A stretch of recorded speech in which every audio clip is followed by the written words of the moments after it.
Good morning, everybody. Welcome to the Farzy Show. Marc Farzy with you here from the Steven Singer Studios. Hope we find you well. We got Sixers to talk about with Tyrese Maxey going off last night. Unfortunately, a loss to the Bucks. We got a Sixers shooting instructional video presented by yours truly. That'll be fun. And then we got some Flyers conversation to get into. Jonathan Gannon addressed the media yesterday in a 15-minute press conference where I give him a lot of credit for this. No stone left unturned. Talked about Javon Hargrave's lack of production. He's playing well, but he's not getting the sack numbers that he once had. He talked about a whole slew of things, what he needs to do later in the season. Later in games to try to get to the quarterback when they know they're going to max protect, ways you can rush passes. Certainly addressing the number one issue with this Eagles defense, which is the horrifyingly terrible completion percentage they're allowing by opposing quarterbacks. And although he wrote it up as saying that they are facing good quarterbacks, they're looking a little too good, even by how good they can play. Like, for instance, Derek Carr is not supposed to look like Johnny Unitas. Justin Herbert's not supposed to look like Joe Montana. Like, you're not supposed to make those guys look that good. They're good quarterbacks, but you should be able to get to them and get after them and be able to rush a throw and try to get some incompletions thrown your defense's directions, as opposed to sitting back, no press coverage, allowing a quarterback to do whatever it is they damn well please. So we'll get into some Eagles conversation a little bit later in the show. We got some pop culture news we'll discuss because it's fun. And we've all been waiting for this for a long time. But I promise you we'll get to this. So let me take you through my evening last night, ladies and gentlemen. I got a call from who calls people anymore? I got a text message from my buddy Bennett, who I've mentioned a number of times on the show. And he says, here's what we got going on. He's a season ticket holder for the Sixers, and he says, you want to come to me to this little Sixers season ticket thing that they're doing? There's a special guest involved. There's, let's see, cookies. You get cookies. You get a free beer. I'll have a free beer. And you shoot a foul shot on the court after the game. And I said, well, Bennett, you dirty dog, you've come to the right place. So here I am. I go to the game last night. Sitting in the stands. The special guest was Elton Brand, which was convenient. I'm not complaining. I love Elton Brand. Elton Brand comes out, was great, talked to the fans and all that stuff. He was awesome. But we sit in our seats, and I'm going over some stuff. My buddy and I were talking, and I'm saying, Tyrese Maxey looks so tired. I bet his over 2 nights ago, and he didn't hit that over. It was a 16.5. He ended it at 16, I believe it was. So he didn't hit the over, and I'm reading stories from our friend Kyle Neubeck that he's tired and everything. And I'm scrolling through, and I see this little nugget from our friend Kyle Neubeck of Philly Voice. Tonight's starters, Shake Milton, Tyrese Maxey, Furkan Korkmaz, Paul Reed, and Andre Drummond. And I'm like, whoa, Shake and Maxey in the lineup? What's going on here? And then we learned that Seth Curry has a bruise in his foot, and he can't play. And then Doc Rivers gets asked about Seth Curry after the game, and he's his son-in-law, and he goes, I don't know how much time he's going to miss. So now, if you're scoring at home, to use that old phrase, Isaiah Joe, Joel Embiid, Tobias Harris, Danny Green came back, so there's that, and Matisse Thybulle is out. Danny Green did not start last night. That's how bad it is for Danny Green right now. That had not one, but 2 air balls. Not one, but 2 air balls for the Sixers. He hit a big 3. And, of course, it was right after I said how terrible he is, and we were discussing. And there you go. But the bottom line is, I see that lineup. Here it is one more time for you. And I say to myself, all right, well, I'm betting the Bucks to cover 7.5 before the game. About 3 hours before the game, it was 5.5. So I got them at 5.5, actually. But the Sixers rolled that lineup out last night. And they dominated the defending champs in the first quarter. They absolutely gave a lot of those points back in the second quarter, as one would assume. But then the rest of the way, they fought the good fight. Third quarter, they still made a game of it, but bottom line, the Bucks were too much for them to handle. I do think fatigue is really playing in a lot of these guys, but Tyrese Maxey, and Mally, shout out to you, brother, because I know you hit me up during the game last night. After Maxey, I thought, was so tired. Maxey wouldn't be able to hit his over of 17.5 going into last night's game. Dropped 17 in the first quarter alone to help the Sixers build that lead going into the second quarter of 39-30. Tyrese Maxey, again, I'm reading about how he's tired. He's got fatigue going on. He's telling trainers he's not feeling great. And he comes out last night, reaches in for something, and is able to pull it out and actually play an incredible game. 31 points for the Sixers, averaging almost 20 points per game over the last 4 games when his team has needed him most. This is the ultimate test. Like, nobody's going to give a damn if you're tired. Nobody cares that it's the Bucks coming into town. All they care about is whether or not you're going to take the most advantage of the opportunity that's put in front of you. And Tyrese Maxey did that last night. There were a couple of plays that you could certainly see that he was short on, that he was tired on, hitting the front of the rim, hitting the bottom front of the rim, just missing an air ball basically shows that his legs were basically running on fumes at that point in the game in the third quarter. Then you also saw that his arms were getting a little tired, not being able to finish at the rim. But it was such a better basketball game that I would have never anticipated him playing. This is the game I thought he would have had 2 nights ago. But instead, he plays better in the second game of a back-to-back on national television, TNT, 7:30 tip-off. Tyrese Maxey showed me so much last night. And that's why, even before the year started, and we were talking to people about who you wanted to see in the starting 5. If it's not going to be Ben Simmons running the offense, who's it going to be? Oh, it's got to be Shake Milton. Shake Milton's got to come out there, and he's got to be the guy running the offense. I know what Shake is already. Like, Shake's not going to get much better than what he is right now, and right now he's a fine basketball player. That's it. He doesn't suck. He's not going to carry a team. He's a fine basketball player. But Tyrese Maxey has it in him to be special. And rather than nurse him along and have him come off the bench and have him be that spark plug, hey, you know what? You get a trade for Ben Simmons, you bring in some good value, I can understand Tyrese Maxey coming off the bench for you again. I get that. I can live with that. But right now, dude, here are the reins. Run with it, man. With all the people you have out on COVID, guys you got now injured, Tyrese Maxey, have at it. The opportunity is in front of you. Take full advantage of it. We're rooting for you. And he did that last night. And the crowd was going nuts for Tyrese Maxey. And it's easy to do that when he got 17 points in the first quarter. They pulled him out of the game towards the end of that first quarter. Standing ovation. People were loving Tyrese Maxey. Somebody else they were loving last night, especially those G League people that love the minor leagues of basketball, the minor leagues in the NBA. Paul Reed gets the start last night. And not only does Paul Reed get the start, but Paul Reed is D'ing up Giannis Antetokounmpo last night, and he is frustrating Giannis Antetokounmpo to the point where the first 2 takes to the basket, Giannis came up short because Paul Reed was on him. The second time, Paul Reed had a block on Giannis and said a little something to him afterwards. The ref missed it, fortunately, because that would have been a technical, no doubt. But Giannis couldn't believe that he was getting a little shoulder shimmy from Paul Reed, the G League MVP. Ladies and gentlemen, B-Ball Paul. Now, that happened to be just under the basket that we were sitting at, by the way, me and my boy. And the people that saw it, which was a good amount of people, the ref might have been one of the few people in the building that didn't see it. The place went nuts. The place went bonkers to see Paul Reed talk a little trash to Giannis during the game.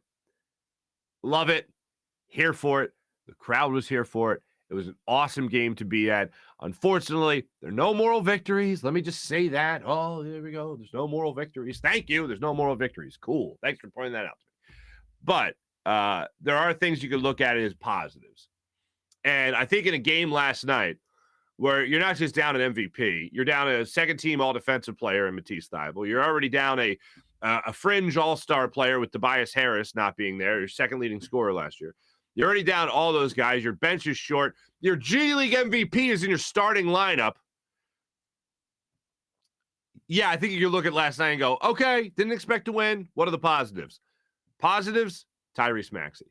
Positive, George Niang had a bunch of big shots for you. Sixers, midway through the second quarter, were shooting 57% from the floor and 57% from beyond the arc. So they came out charged up. They came out letting the Milwaukee Bucks know they were at least going to put up a fight. This wasn't going to be an easy one, despite how many guys they were down. And Tyrese Maxey George Niang, these guys came up big for the Sixers yesterday, especially with also Seth Curry now being in the lineup as well. Being down that many guys, you could certainly look at this and go, good on the Sixers for playing the way they played. Good on the Sixers for showing the hustle and reaching back in whatever they could reach back into to find some extra gas for the tank, because they looked dead and buried at certain points of this game, and they came roaring back. First quarter, best case example of being able to hit everything, knock it down, but when they started struggling, they regrouped and they came out firing again. They were never out of this game, and that's about all you can ask for a team that is down as many players as the Sixers were last night. So credit to them and the way they were able to push through. There were a couple instances where I'm looking at Doc Rivers. I just don't know who he's going to go to on his bench. But it's going to happen throughout a basketball game. You saw Danny Green on Giannis at one point. George Niang was trying to body up on Giannis. The only guy that was really there that had a chance to at least get in his way with Giannis was actually Paul Reed.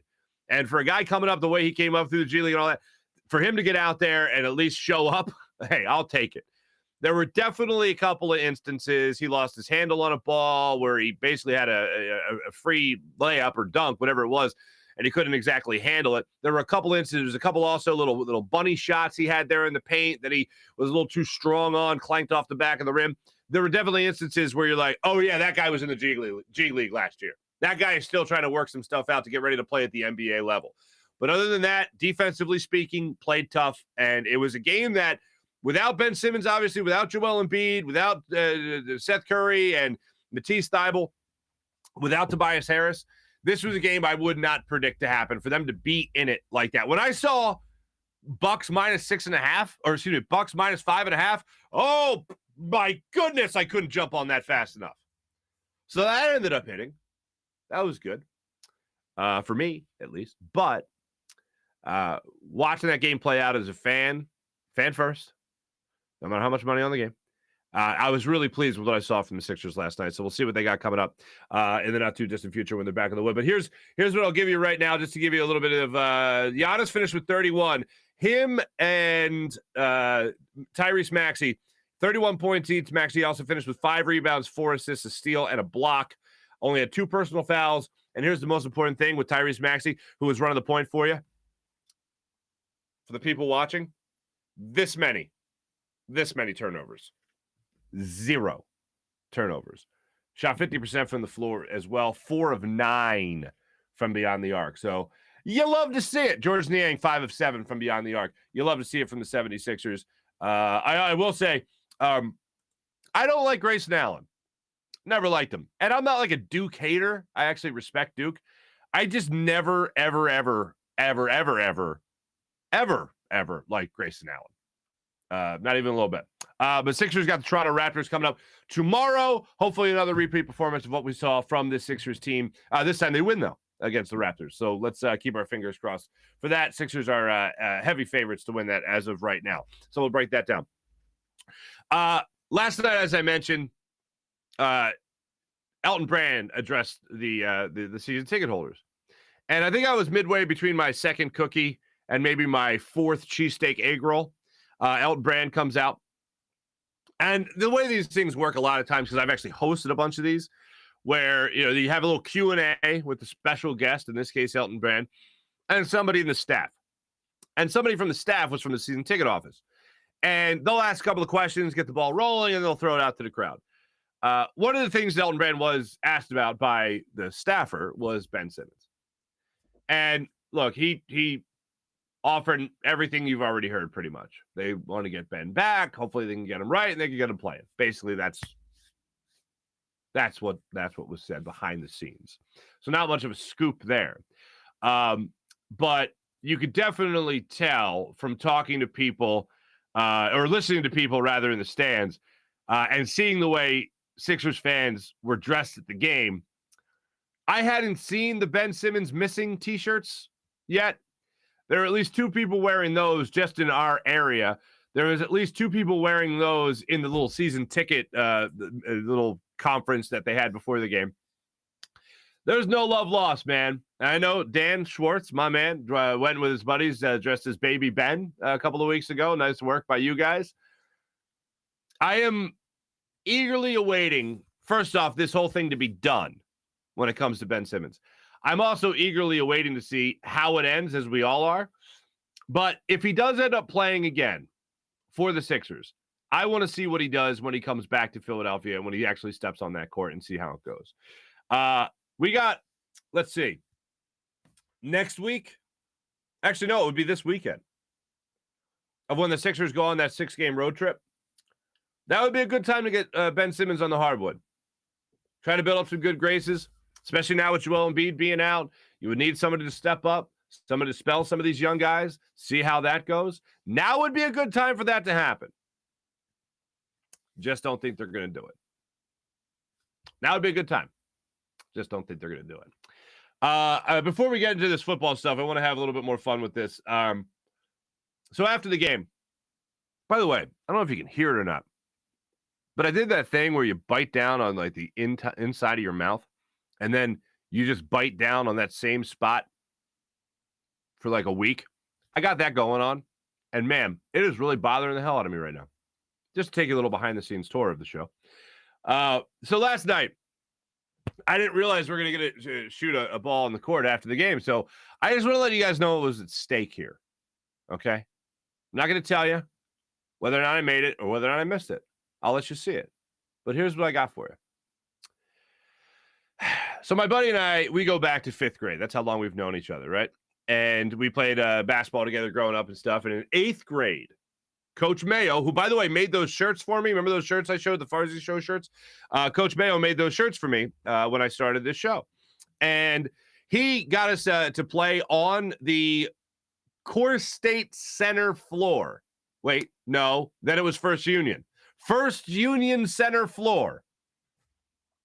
And it was the 8th grade team versus the 7th grade team. And me and Bennett, we were on the 8th grade team. So we got to play. I hit a baseline jumper in front of Pat Croce. I'll never forget it. And then I went to the foul line and hit both my free throws. So that means my free throw percentage at the center is 100%. So when I got a text message saying that I was going to be shooting a free throw on the court after the game, I was like, ooh, lots at stake here. My bragging right in the world is that I have 100% free throw percentage on the center's floor. So now that's at stake. So ladies and gentlemen, here's how it works for those that haven't done this. They usually sit all the season ticket holders in a section. They bring them down row by row. You go down, you take a picture, and then you go to the free throw line. Somebody passes you the ball, take a couple dribbles, shoot a shot. That's it. Done and done, and you leave. Meanwhile, there's people watching. There's people booing. It's all season ticket holders having fun. It's a great time for them.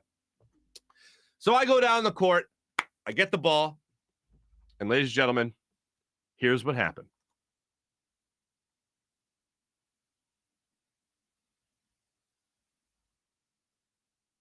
See that? Yeah. Drink it in, ladies and gentlemen. 3 for 3. Maintain my 100% free throw percentage on the center's floor. If you want me to teach your kids, I'm available. It's at the Farzy Show. I'll teach them how to shoot free throws. I learned from my coach. I learned from Herb McGee. So I got you. I'm basically Herb McGee. That's what I got. But that was a lot of fun last night. Release, rotation, splash, I believe is how this goes. I was going to say, I don't think that's the last time you're going to see that. Certainly not on this show for good. And I don't think it's not the last show you're going to see on this. I don't think it's the last time you'll see that on this show specifically, like today.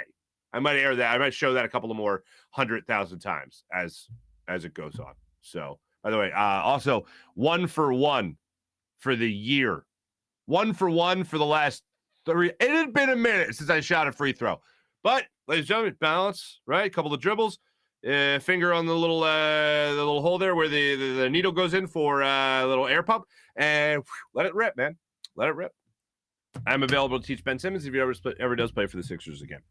We're going to have another locker room check-in with the good people of Rothman Orthopaedics in a second here. But first, let me tell you about my good friend Steven Singer of Steven Singer Jewelers. Ladies and gentlemen, holidays just around the corner.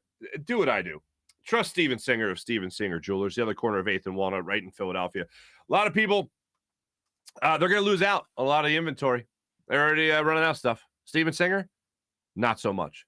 Steven Singer standing by at the ready for you with all your diamond jewelry needs. Anita diamond studs, $270. And Steven's got plenty of them for the holidays. So you're not going to run out at Steven Singer Jewelers. Plenty of inventory. And you know you're going to get taken care of every single time with the perfect price.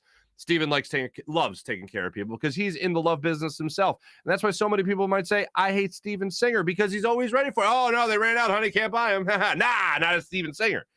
$270 Anita diamond stud earrings, just under $270.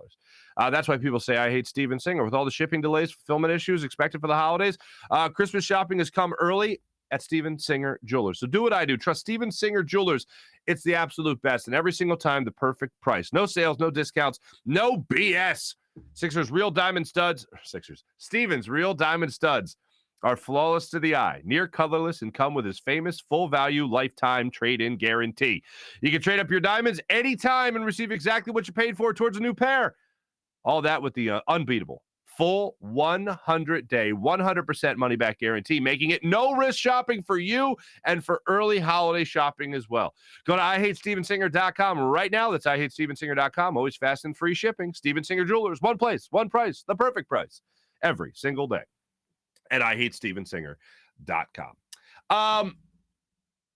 So yesterday, I went back.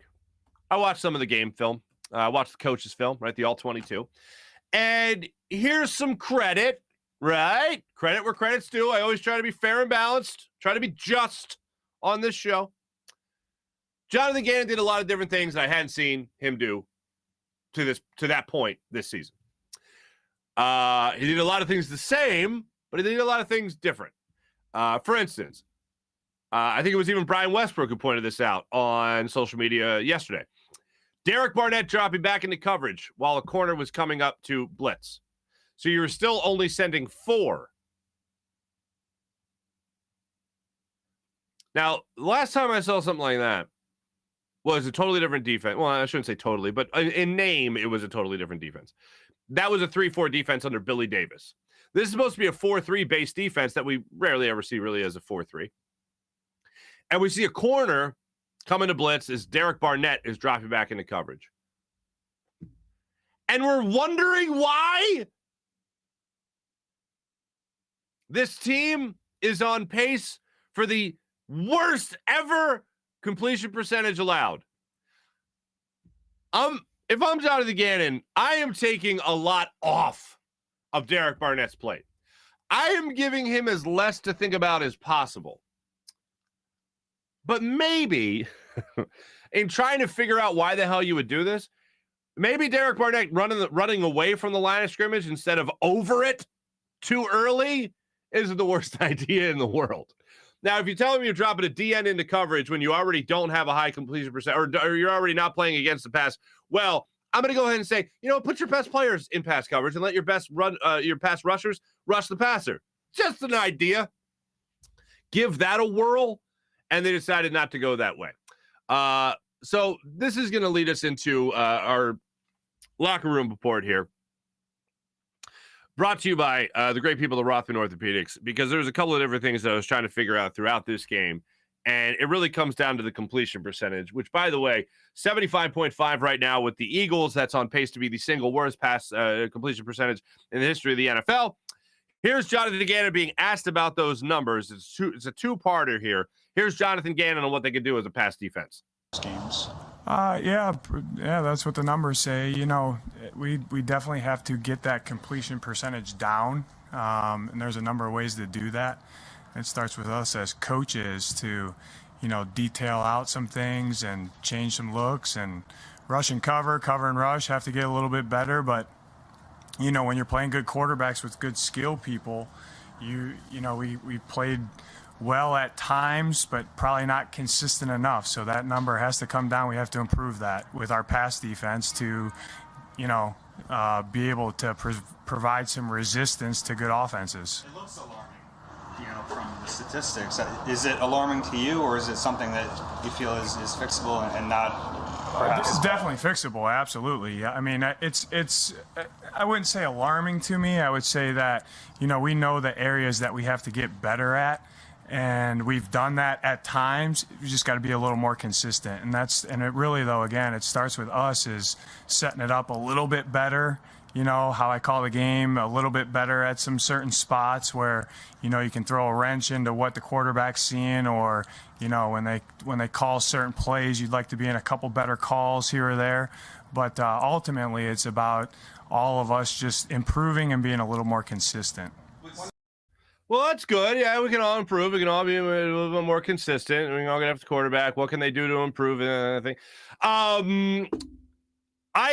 look, I am pleasantly surprised by how the linebackers have played this year. Now, they haven't been great by any means. TJ Edwards coming off a very strong game. Alex Singleton is usually all over the field. The problem with the Eagles linebackers isn't that they're bad, it's that the scheme is bad. Like, linebackers in this defense, for whatever reason, they rarely ever rush the passer. You rarely ever sneak a running back, or excuse me, a linebacker up to rush the passer. You're always dropping them back in coverage, and very rarely are you ever playing with 3 linebackers, and that's nothing new. We saw that a lot against Jim Schwartz as well. But my thing is, if you have guys like a Davion Taylor, or you have guys like a TJ Edwards, or you have a guy like Alex Singleton, and they're out there on the football field, why not put him in the backfield? Even Davion Taylor, a safety, put him in the backfield because he hits like a linebacker. Like Davion Taylor, his aggression is off the charts compared to everybody else on this defense. TJ Edwards, good with aggression, certainly had that in this game, had the big hit on Keenan Allen that I know a lot of people are retweeting, and the Eagles have put out there certainly on social media. But for me, you got to label the guys that can be aggressive and get off a block and can get in the backfield. And that's not always going to be a corner. Like, the fact that you used Alex Singleton in that role, you used TJ Edwards in that role against the Lions, and then you didn't see them in that role in this game.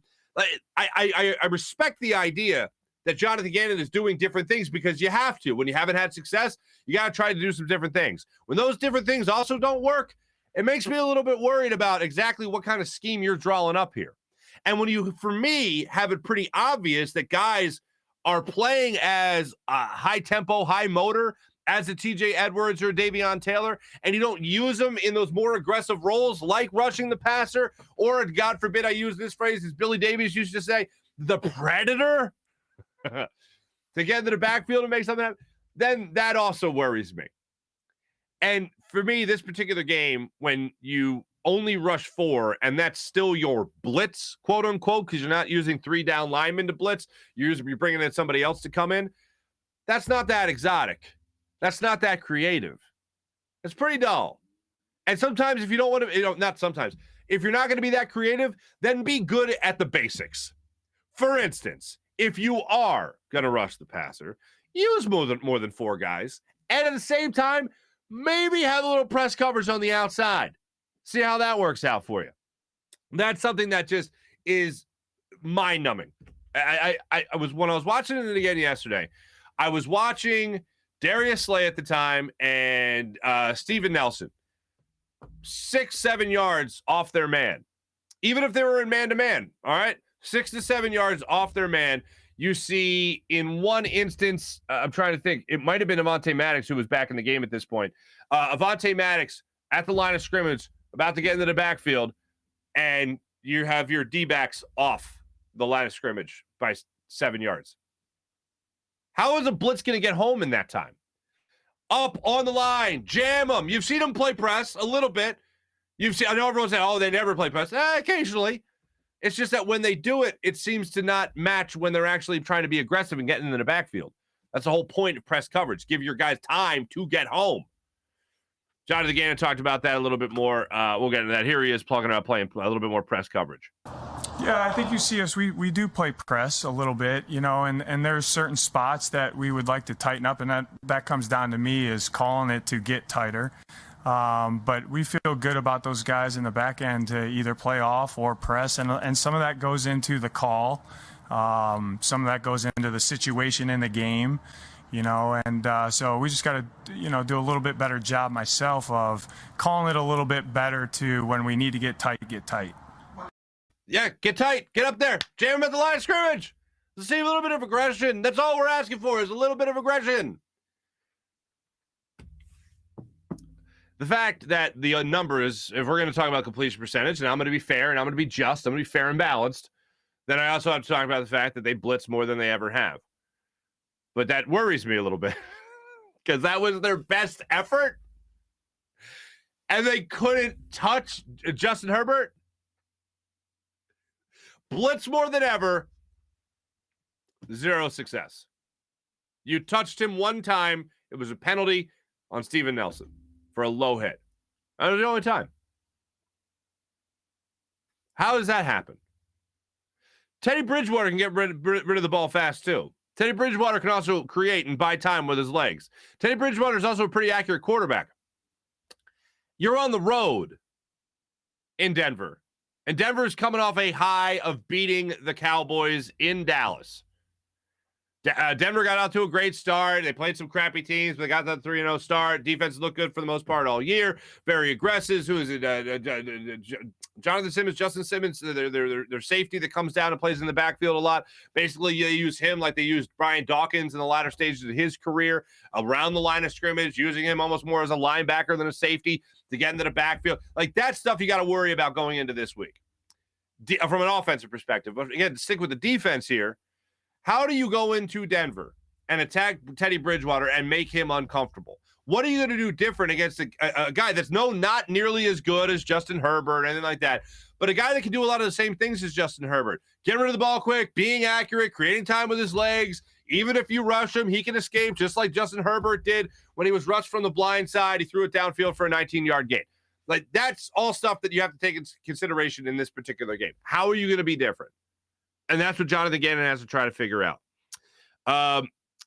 He was asked about, Jeff McClain also asked him about not sending more than 4 rushers on the last 2 drives when Justin Herbert really sat back and was comfortable. Here's what Jonathan Gannon had to say about that.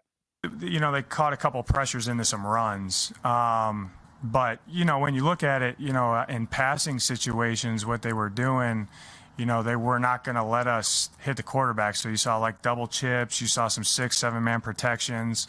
So, you know, when typically when you see that as a defense, you devote more in coverage. You put more in coverage, knowing that pressures aren't really going to get home, and you're kind of leaving your cover guys out to dry. So I think, though, I can set it up a little bit better where when teams are doing that, let's be a little more creative with how we're aligning our pieces and what we are doing to generate a little more pressure. So teams can't just say, hey, this is what we're going to do, so you have to play a certain way.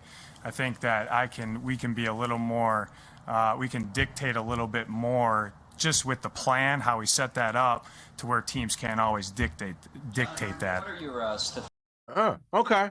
All right. That's that right. That right there is what I've been looking for all year. This is what you do well as an offense. This is what we do well as a defense. To hell with you. I mean, to use a baseball analogy, I've heard plenty of veteran pitchers, been around the game a long time. Larry Anderson's talked about this. David Wells is a guy that jumps to mind just because I think this fits his persona. But there are times when you got a batter and they're battling you, and you've thrown 7, 8, 9, 10 pitches. They're fouling them off. It's a full count. It's been a full count for the last 4 pitches, and they're just staying alive, man. They're just staying alive. Sometimes the pitcher will just say, "To hell with it. Here's what I got," and they just throw the fastball and they say, "Here we go." Like, let's see what you got with this one. You got to throw your best stuff sometimes at the opposition and just say, "To hell with it. Scouting report be damned. This guy hits low inside fastballs. To hell with it. That's where I'm putting it. Let's see what he's got." Here's the challenge. Same thing in football, any other sport. This is what we do well. Throw it in your face. You deal with it. That's the attitude I want to hear for the rest of the season from Jonathan Gannon. This is what we do well. This is what Fletcher Cox can do well on the defensive line. This is what Javon Hargrave can do on the defensive line. We're going to get into the backfield. We're going to wreak havoc on your quarterback. Take our best shots. That's the attitude that I want them to have going forward. I also would like them to be a little creative. The fact that they were a little bit more creative in this game against against Los Angeles, against the Chargers, they didn't have any success, is very worrisome. How many times can you go back to that drawing board and try to reinvent your own wheel? I mean, if I'm Jonathan Gannon, I highlight the guys on this team that are my best players. I certainly think Javon Hargrave is one of those guys. Avonte Maddox has been one of those guys this year. Fletcher Cox is supposed to be one of those guys. Josh Sweat's supposed to be a guy that just earned himself a nice big fat contract. So where's him earning that? Derek Barnett's a first-round pick. He has yet to come to fruition as doing anything other than, that one little Super Bowl play that we all know about. But when are you going to see these guys take that step forward? When are you going to use the guys on this team? Other than Darius Slay, who came here a pretty damn good cornerback and playing pretty well for you this season. This game against the Chargers is not an example of that, but it's playing pretty well for you at his time here in Philadelphia. When are you going to let those guys eat? When are you going to highlight what they do well to make your opponent look foolish? Now, maybe you catch the Broncos riding a little bit too much of a high, and you're able to catch them a little bit too confident, and they're looking at this defense saying, blindfold Teddy Bridgewater, he'll be completing passes all day. Let's see what he's got in that aspect. I think it's actually time for the Eagles to just say, let's get back to the basics. Where instead of, because you tried your shot here at trying to be creative and trying to get pressure on a quarterback, and you failed miserably in this game. Maybe it's just time to say, all right, here's what Fletcher Cox does well. Let's let him do that. Here's what Javon Hargrave does well. Let's have him do that. Josh Sweat, here's how we put you in a good position. Like, for instance, how you do this, all right, not just to be more specific here. If maybe you need to help out the $63 million guaranteed guy in Fletcher Cox. Maybe you need to put a linebacker rushing next to him to take away from that double team. Maybe you need to do that with Alex Singleton rushing the line, TJ Edwards rushing the line. Maybe that frees up a guy while you have 4 down linemen. Like an actual old school blitz where it's sending more than 4 guys. Maybe when you don't see a team in max protect, try to exploit that. Maybe change your play to get something going there. Because one of the things that has continued to bother me, and I feel like I've said it at least once every single week since the season started, is you can't sit back and wait for the offense to make a mistake. That's very passive football, and that's probably the best way to describe Gannon's defense to this point, is just don't allow that big play. That's great when it's late in the game and you know that they're down and they need a score and you want to prevent that big play, hence prevent defense. But when I see that for the vast majority of a game, no wonder you're allowing a completion percentage at the rate you are. You have to force a team into mistakes. Avonte Maddox trying to punch out a football is great. It's not what I'm going to hang my hat on, though. It's getting after the quarterback. It's a passing league. If you're able to get in the head of a quarterback and rattle him a little bit and let him know that he could be coming on the next play, that's how you can help prevent passes downfield. It's also how you can help out your corners. So for me, if I'm Jonathan Gannon, I'm not trying to get sneaky with cornerback blitzes or safety blitzes. I'm just saying, use your linebackers, man. Not that great in coverage anyway. Why am I going to keep them back in coverage? Have them rush the line. Maybe that's how you can help out your pass defense, get that quarterback thinking. Jonathan Gannon was asked about the defensive line. I want to make sure that I get this in as well. This is Jonathan Gannon talking about how the D-line, he was asked, Fletcher Cox, Javon Hargrave, these are guys supposed to be the highlight of your defense. Why haven't we seen more from them to this point this season? I think they're playing well. I mean, we've made some we've made some strides, I think, in the run game. I think that's improving. And there's been times where our D-line has dominated games. Now, that game 2 days ago, it was very apparent that they were not going to allow that to happen. So, again, all 11 have to play a little bit better. We got to coach a little bit better. I got to call it a little bit better to get those guys, some rushes where they are singled up and the ball's not coming out so fast.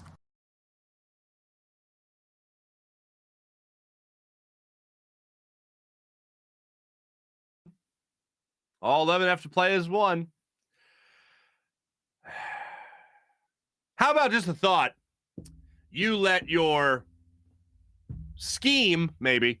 How about you let your scheme dictate how those 11 play? And maybe, if you do a good job of doing that, maybe you'll force the other team into playing,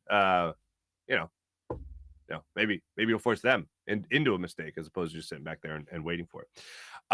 Last thing from Jonathan Gannon. He was asked what he's learned so far in his first year. Here's what he was asked about in his first year. What has he learned in his first year calling defensive plays? Here's Gannon on that. Man, that's always a good question. Coach better. There we go. We can all agree. That's where we'll all agree on that one. This was our locker room report brought to you by Rothman Orthopaedics. Rothman Orthopaedics, fantastic. If you need if you need orthopedic, if you have an orthopedic issue, Rothman Orthopaedics is who you need to see, because you need a physician who eats, sleeps, and breathes orthopedics. You need an exceptionally specialized Rothman Orthopaedics physician. They not only specialize in orthopedics, but each of their physicians only focuses in on one area of the body, which means you can have the confidence to get past the pain and be what you were. Visit them in one of their 30-plus locations in Pennsylvania and New Jersey, including 4 orthopedic-only urgent cares. Learn more at rothmanortho.com. That's rothmanortho.com. How about BetQL? You want to take the advantage over your sportsbook? You want to get the advantage over your sportsbook? You need to download the BetQL app, the only app you'll need to make smart bets. Their best bets computer model scans over $350,000 unique bets per year to give you the best bet recommendation for every game across all major sports, and gives you the reasoning behind why you should place the bet. Absolutely love BetQL. Even if you're not betting, it's just a good place to kind of look up stats and look up what the trends are and all that. BetQL is where you got to go. Their model covers everything from point spreads, over-unders, player prop bets as well. If you don't want to use their model or prefer to do your own research, BetQL has all the necessary tools for your betting research needs. Everything from sharp data, line movement, team summaries, lineups, injuries, breaking news, even a leaderboard to help you track your own success. Head to the App Store now, Google Play Store, to download the BetQL app. How about Steak and Maine? Northeast Maryland, steakandmaine.com. Whether you like dining in a casual bar and patio, their upscale steakhouse, whatever it might be, Steak and Maine has got something for you. Also, got something for you on the menu. Fresh sushi. Ooh, freshly prepared sushi. Fresh seafood. Prime cuts of meat. Nothing better on that menu. I'm telling you, the 2-pound tomahawk steak. Nice little roast potatoes on the side there. Oh, it's heaven. And how about this? Wine? You like wine? You want wine and dine? A beer guy? They got beer. They got wine. They got it all. It's a bar. It's a great place. But the Pinot Noir from Cavada Cellars Wines, absolutely stupendous with that tomahawk steak. It is delicious. Check it out for yourself. Steakandmaine.com for more information. Voted #1 place for steaks in America by the Cooking Channel and the Travel Channel. So make sure you check it out for yourself. Go to steakandmaine.com. How about our friends over there at WinView? A lot of fun on this WinView app, the only game where fans can take on other fans and end the debate once and for all. Who's the bigger sports fan? Who knows more? Settle the score with WinView. Have those friends and family members who think they know everything. Oh, I bet you can't wait to see them around the holidays. Well, you can play them in a WinView contest and see if they can walk the walk as well as they talk the talk. You want to break the monotony of family dinners and get-togethers? Play a quarter Monday Night Football, Thursday Night Football, Sunday during the games. Not going so well in your fantasy league?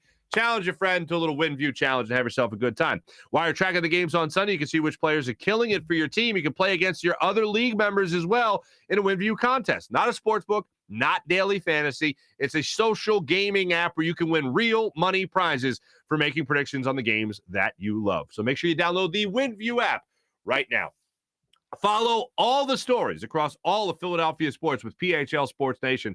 That's Philadelphia Sports Nation, enhancing your Philadelphia sports fan experience at phlsportsnation.com. Let's check in with our social media check-in brought to you by Steak and Maine at steakandmaine.com. Let's see what we got going on here. Dax checking in. Oh, you know what? Just real quick before we do that, it's been a minute, so let's just watch this one more time.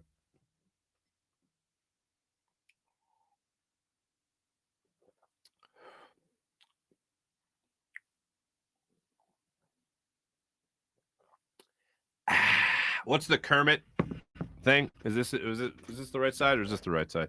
Is he on this side? Well, whatever it is, you get the idea. It's just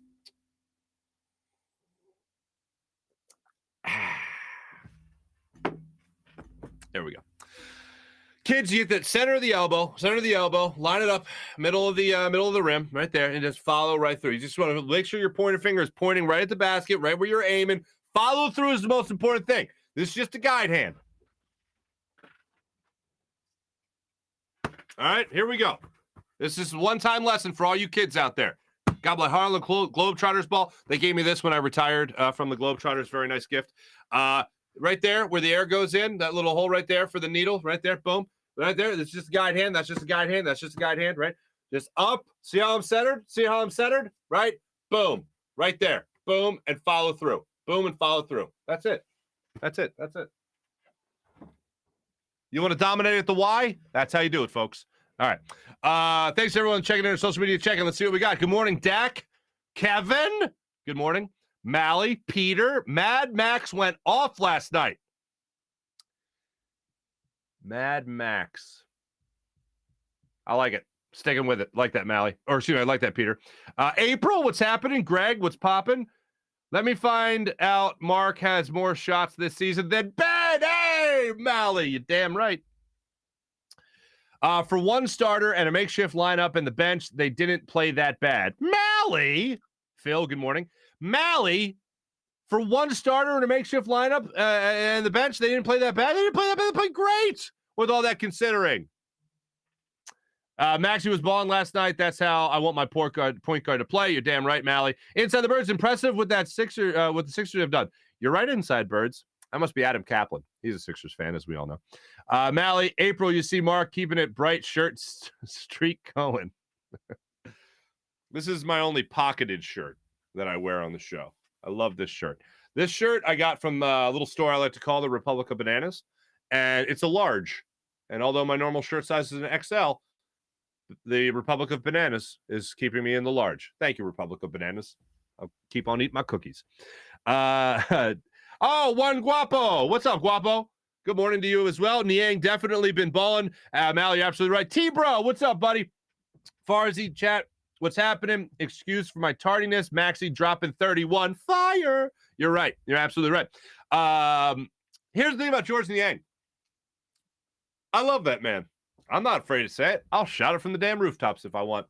George Niang is awesome. Yes, okay, 5 of 7 from 3. It's easy to root for that guy. But we're sitting in our seats last night. George Niang hits a 3. Bucks call timeout. Sixers, I think, were down 5 at the time. And George Niang, who's been in Philly for like 5 minutes, is raising the roof. He's pouring it on. Hey, get up. Let's go. Let's get into it. And the crowd rises to their feet at the Wells Fargo Center. People are losing their minds because George Niang is telling them to. And I was there for it. I'm here for it now. More of that energy. Love every second of it. Because that, as much as, and I've been this guy, so I'm not ripping that this happens, but this is what happens in sports now, where ownership, game presentation crews, they're telling the hype teams and the PA guys, whatever, hey, you got to make sure the crowd's really into it. And it's like, no, the team really has to make sure the crowd's really into it. Because you can yell and scream, all right, defense. You can put it up on there in the Fanavision, Jumbotron, whatever the hell you want to call it. You can have the signs, get loud and all that stuff. But if the team's not doing it, then you're not going to get loud. There's nothing to get loud over other than just being annoyed and then getting loud about how annoyed you are and how bad the team's playing. But when George Niang or the team is playing as well as they were last night against the defending champions, and you see a guy like George Niang come in here, hustle his ass off, get teed up for yelling at an official who had a bogus call on him last night under the basket, is Giannis Antetokounmpo is supposed to be something, but anyway, he is. But anyway, so George Niang, you see how fired up he is to play in this game. He hits a 3, signals for the crowd to get on their feet and get going. The place goes nuts. Love every second of that. Love the George Niang signing. Daryl Morey, good hustle to you for that one. Duke does suck. April, I concur. T-Bro. Niang and his dad bod be ballin'. Now, speaking of the YMCA, one of the things my boy and I, we highlighted last night was that, like, we grew up playing basketball at the Y in Doylestown. And, you know, there's always those guys, and everyone can relate to this. George Niang's got a YMCA game. And, like, he's not even a member of the YMCA. He paid his $15 guest special, and then he jumped in for the pickup games that night. And he just was balling, man. He just felt like dominating that particular night. And that's night, he was hitting his shots, no doubt. T-Bro talking about Thibault, RJ, facts. Let's see. RJ, we need Thibault bad. He impacts the game for us. So definitely. We would have won both games, in my opinion. Here's what I'll say about that, RJ. And yes, they're a better team with Thibault. You're absolutely right. But the way they shot the ball, Thibault has been such a streaky shooter. If he starts hitting that 3 with more regularity, and look, this has been the thing about him for 3 years now. Defense is great. Love him. Everybody loves it. Just great.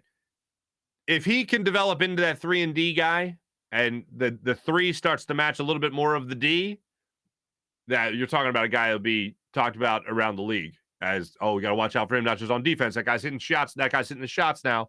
Got to D up on him.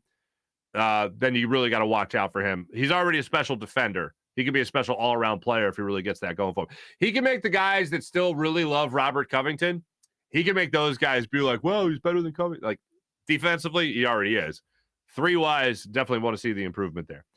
There are people who would waste money on them shirts. Oh, the Ben Simmons shirts.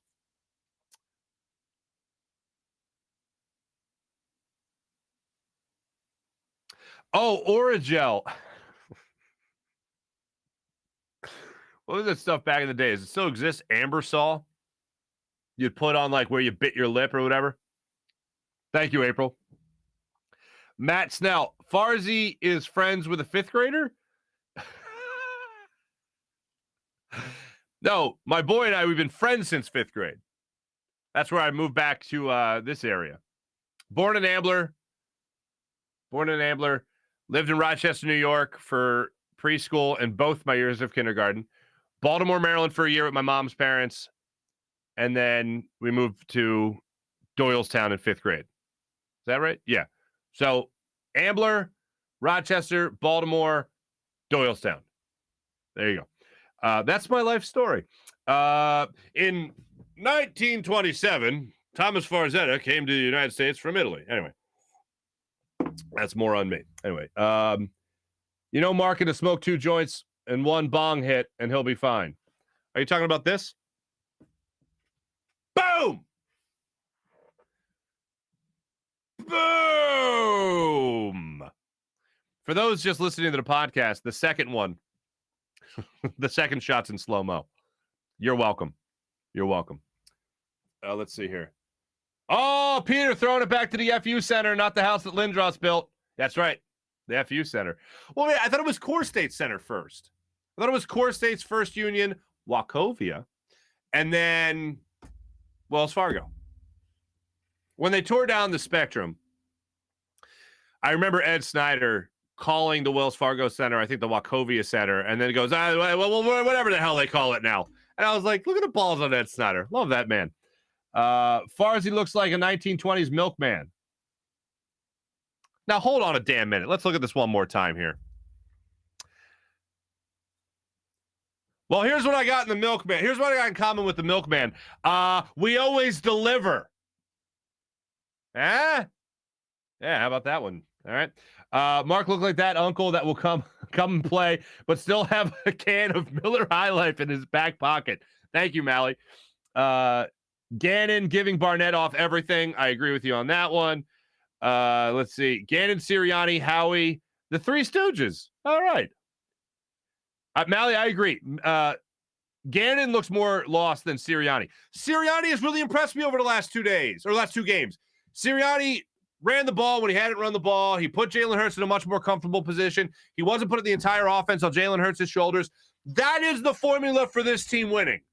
Maybe not only 17 or 14 throws like it's been for the last 2 weeks with Jalen Hurts. You'll probably see that get up to about 25, maybe 30 in this game against the Broncos. But taking that huge workload off of the shoulders of Jalen Hurts is the formula for winning with this team. So that's something you can definitely do going forward. If Jordan Howard is running the ball well, keep on using him. One thing I can't believe I haven't seen yet with this screen-happy man that Nick Sirianni has been, screen-happy play caller, Boston Scott's the best player on this team when it comes to running behind a screen. We haven't even seen it yet this year. Bonkers to me. I just want to know how we get Seth Joyner to be our defense coordinator. T-Bro, I'm with you there. Mr. Snuffy. What's up, Mr. Snuffy? Good morning to you as well. T-Bro says JG is, I'm going to read those emojis as hot poop. I believe that's what you're calling the man. Hot poop. All right. Gannon lips all red wearing lipstick. What the hell?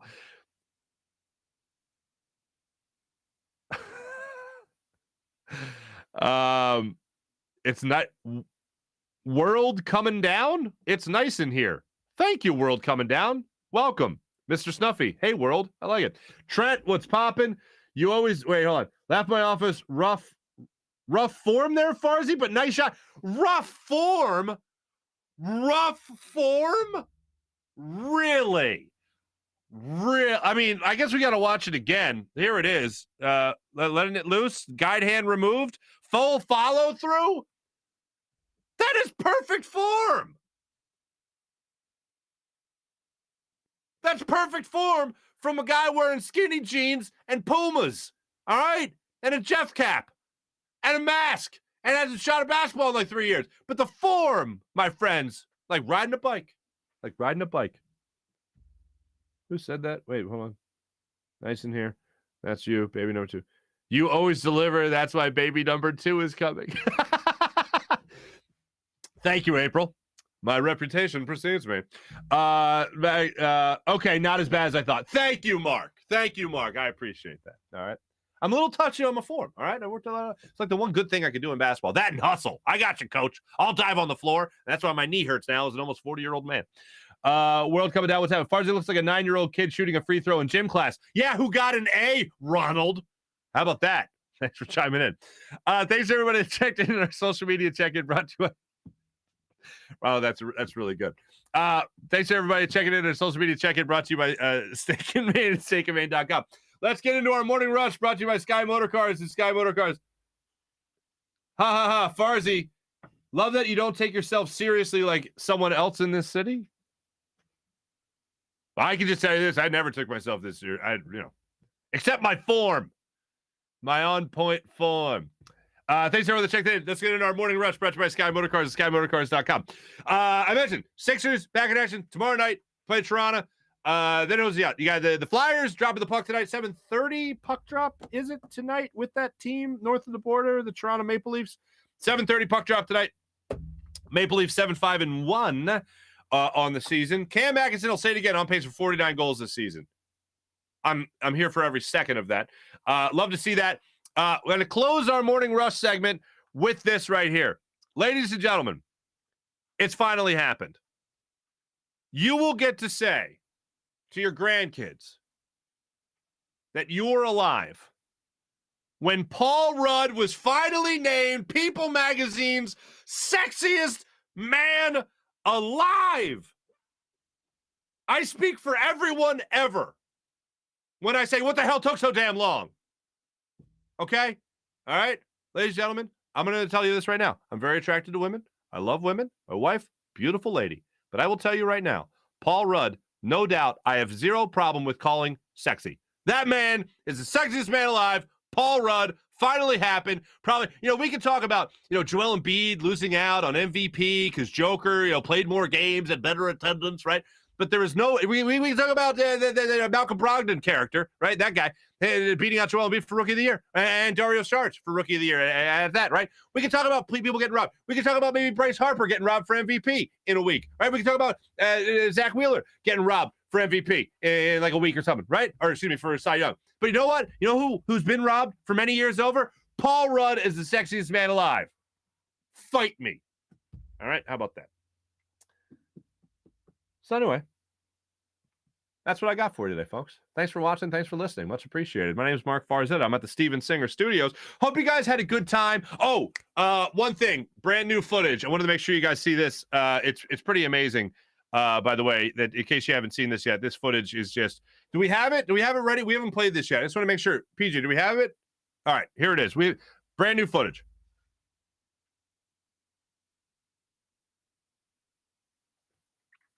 Yep. There it is. You're welcome. Oh, wait, hold on. People Magazine just saw that footage. Now I'm the sexiest man alive. What's up now, Paul Rudd?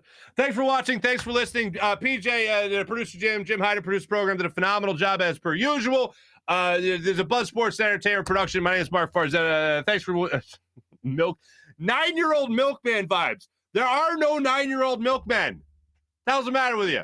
Anyway. Really appreciate all you guys. Chat was popping today. I really appreciate it. Have a great rest of your day, everybody. Oh, special guest Friday, by the way. I just want to make this announcement.